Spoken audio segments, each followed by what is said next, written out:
It is 100 degrees warmer in our fifth wheel than it is outside. And the water's still running. Today we're going to talk about 5 tips you need to survive extreme cold in an RV. Stick around to the end of the video for a couple of bonus tips.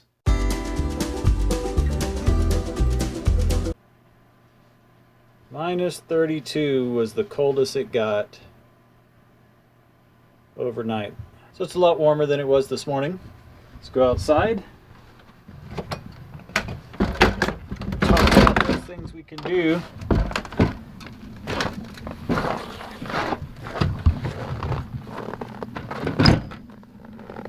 to survive the extreme cold, which isn't so extreme now. It's only -5.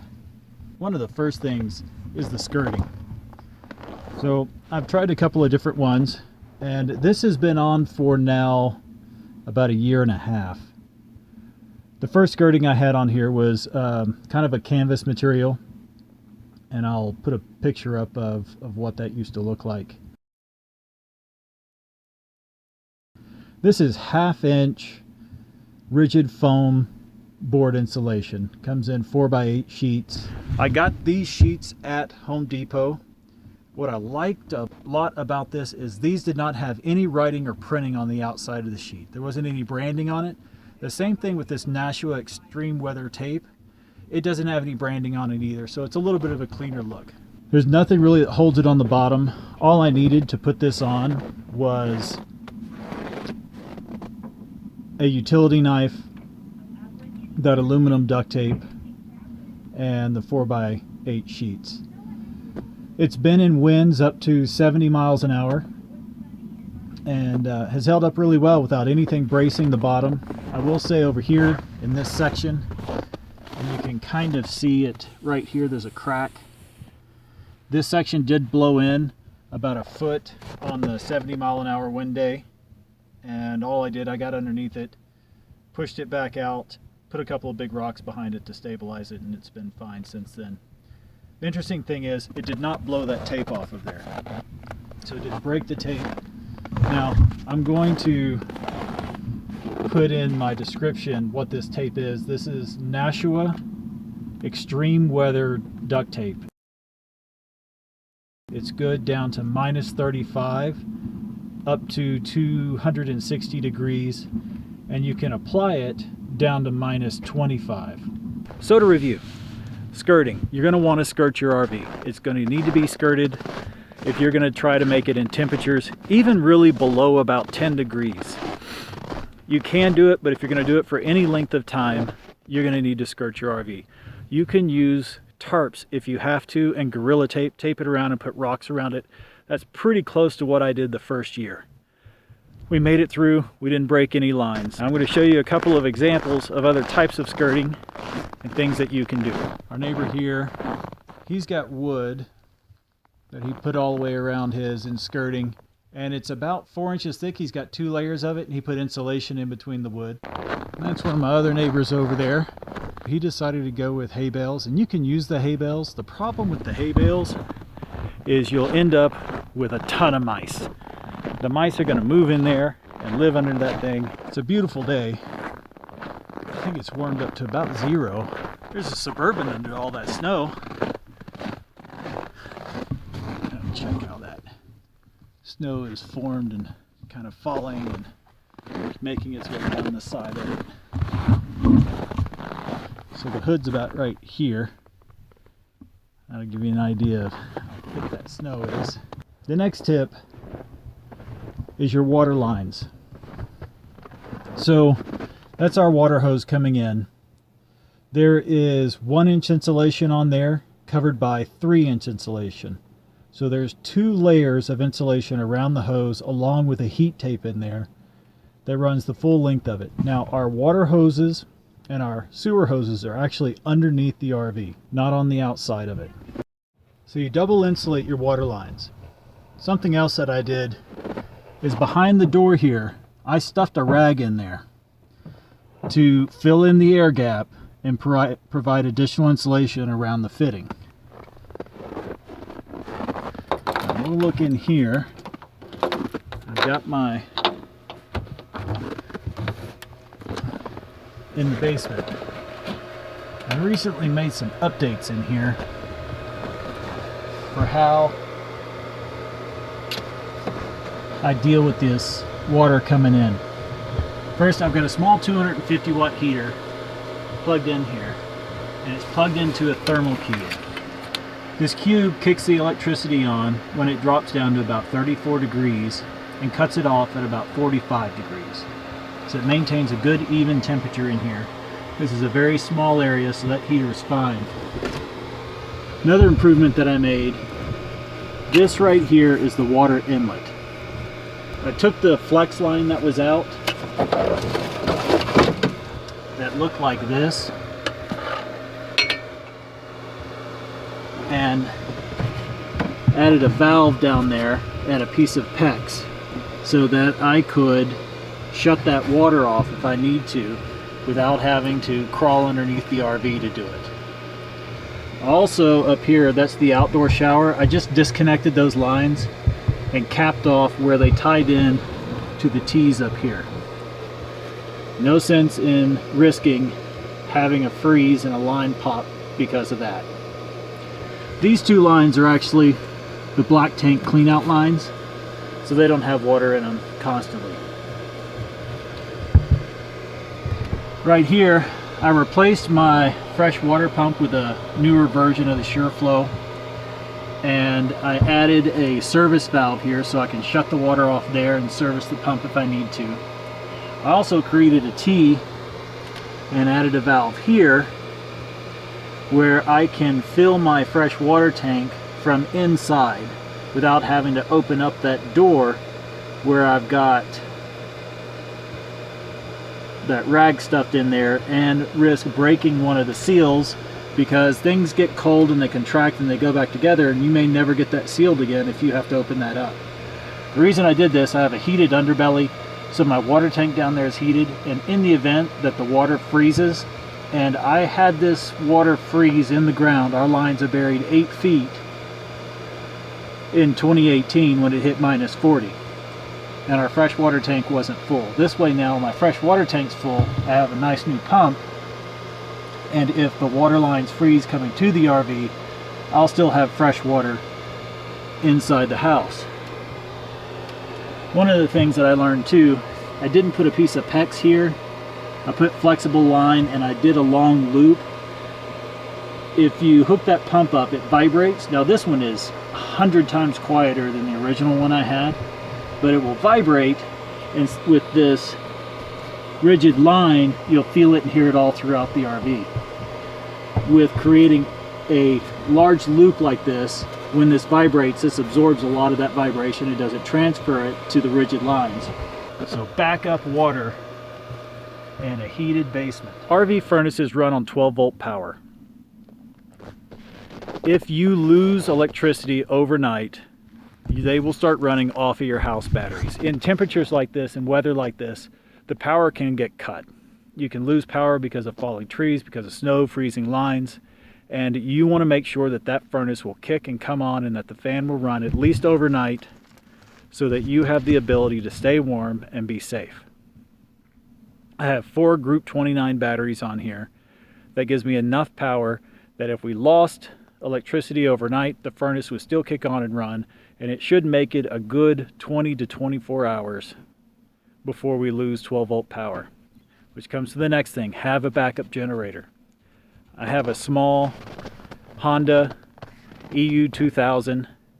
I have it primed. I made it ready for this time of year. I got it broken in, got the gas, and I have an extra gas can. So I can plug that in and that will charge my batteries back up.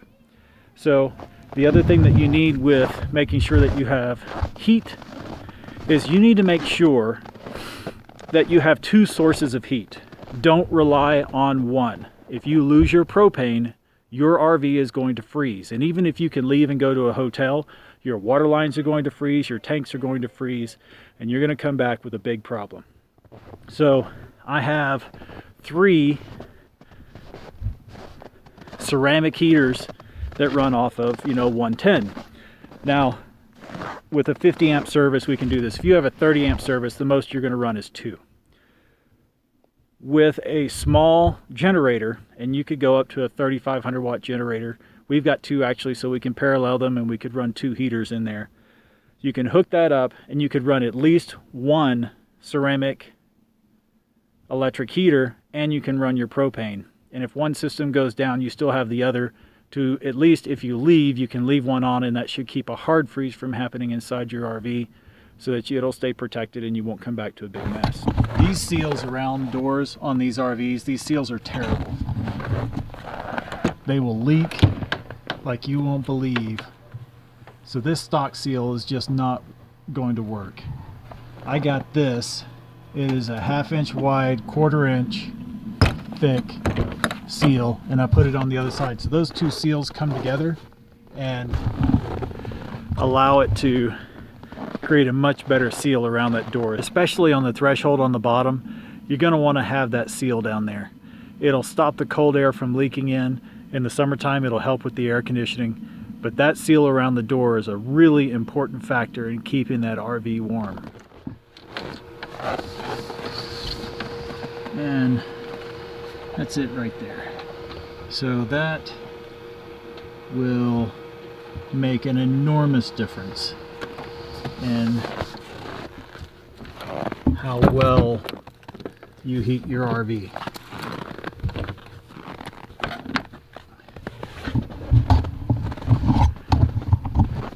I can tell you a 5 to 7 degree difference on the inside. So to recap, the 5 things that you need to have for an extreme winter time: skirting, 2 sources of heat, backup power, double wrap your pipes with heat tape, and a good seal around your door.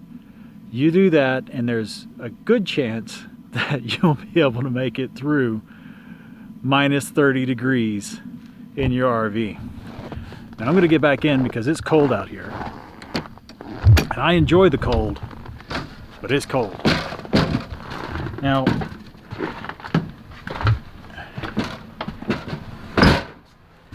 we're at minus 3. So here are those bonus tips. Wrap your sewer lines with heat tape. Be surprised how quickly your sewer lines, even when you are periodically dumping your tanks and you don't have constant water going through your sewer lines, although I keep my gray tanks open so there is constant water flow.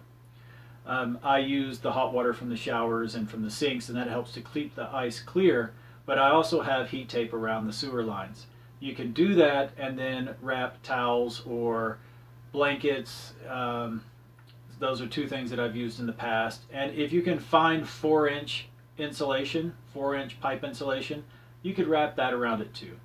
We just have the skirting around our RV with the heat tape wrapped, spiraled around the sewer lines, and those have kept those from icing up and freezing. That is a mess when one of those freezes. I've had that happen, and you're down there with a hairdryer. It doesn't smell good, and it's not a good feeling. So heat tape around the sewer lines.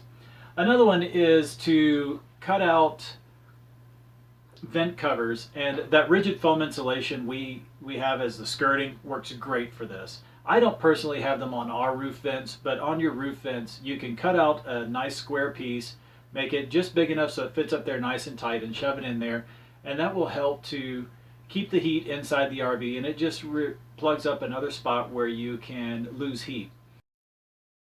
Now, I will say, if you're using catalytic style heaters, things like Mr. Buddy, where you have open propane burning going on inside your RV, you don't want to do this.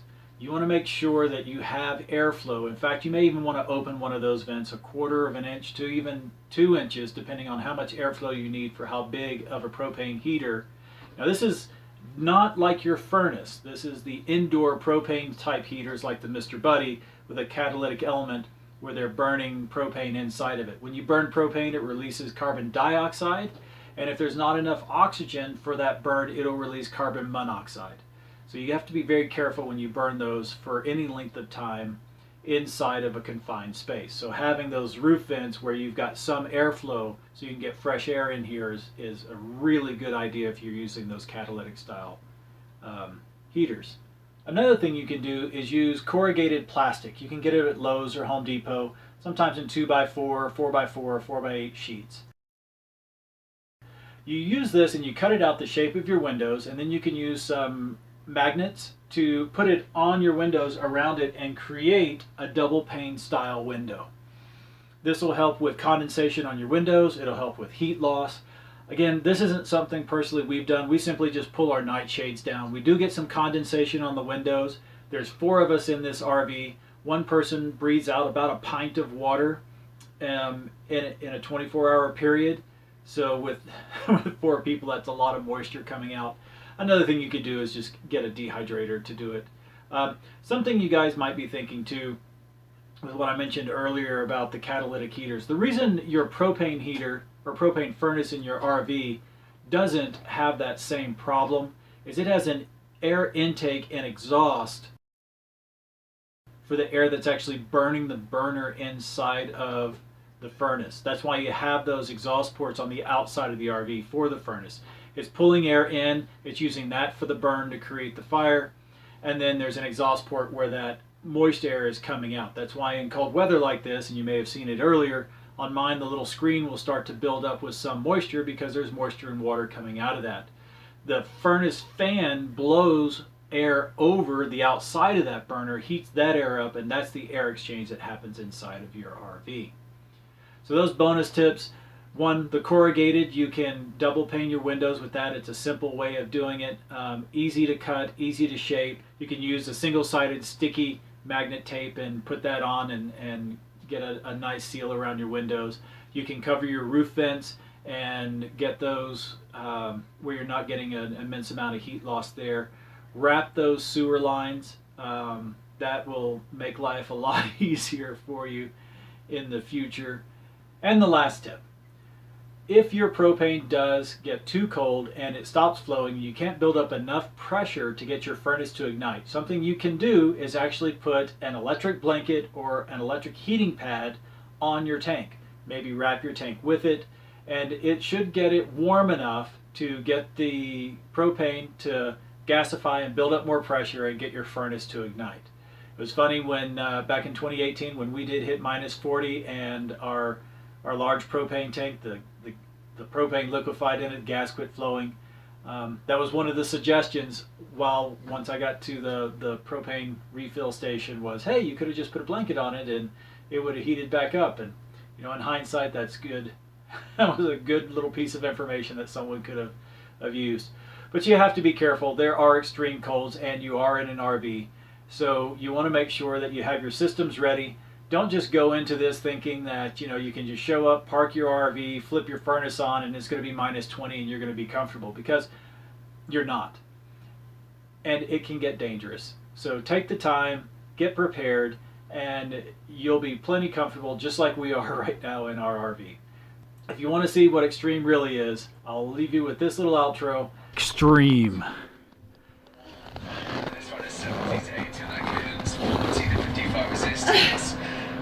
That's extreme. So addicted to working out that you put an exercise bike in a cargo trailer with a space heater. And even though it's 0 degrees outside, 0? you're still working. I can see my breath. It is a little chilly. Oh, y'all. Exactly.